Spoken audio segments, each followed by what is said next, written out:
Hey everybody. Isn't it funny how there can be so many different things going on with fish on one body of water? It's really interesting how there can be some fish in 2 feet of water and fish in 20 feet of water and fish in 80 feet of water. And they can be doing that all over the lake.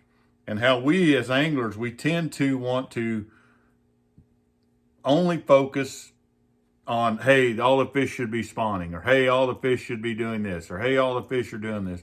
When in reality, there's fish doing all kinds of things all over the lake. And I'm going to share an interesting story with you about that. Years ago, in the polar bear tournament, Mike McClellan won that event with a 10 fish limit, weighing 20 pounds and something.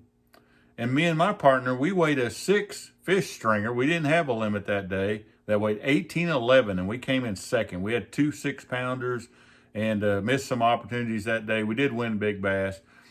But what I really want you to pay attention to is how those fish got caught.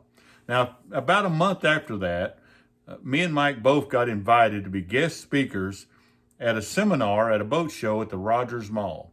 And it was super cool to get to do that event. And Mike went first, and he gave his seminar explaining how he caught his fish.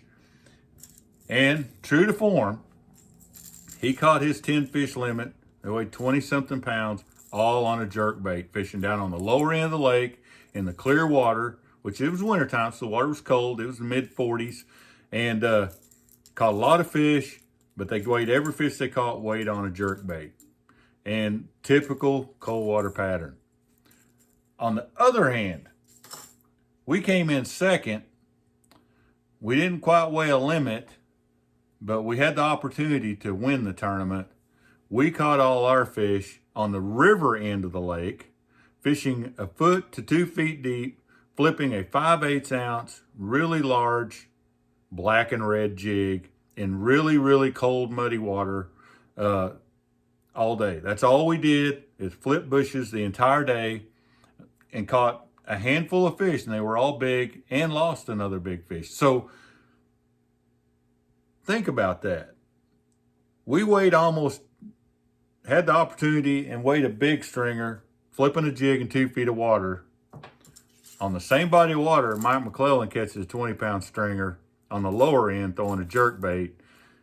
Two to completely different patterns, and I wouldn't rule out that probably third or fourth, I don't even remember what they did, might have been another completely different pattern in the mix of that as well. So always remember, there's fish doing something everywhere different. You know, one guy can flip a jig in muddy water, one guy can throw a rogue, one guy could go fish a crankbait in the mid-lake area and maybe in some stained water, not ultra clear water, and have success.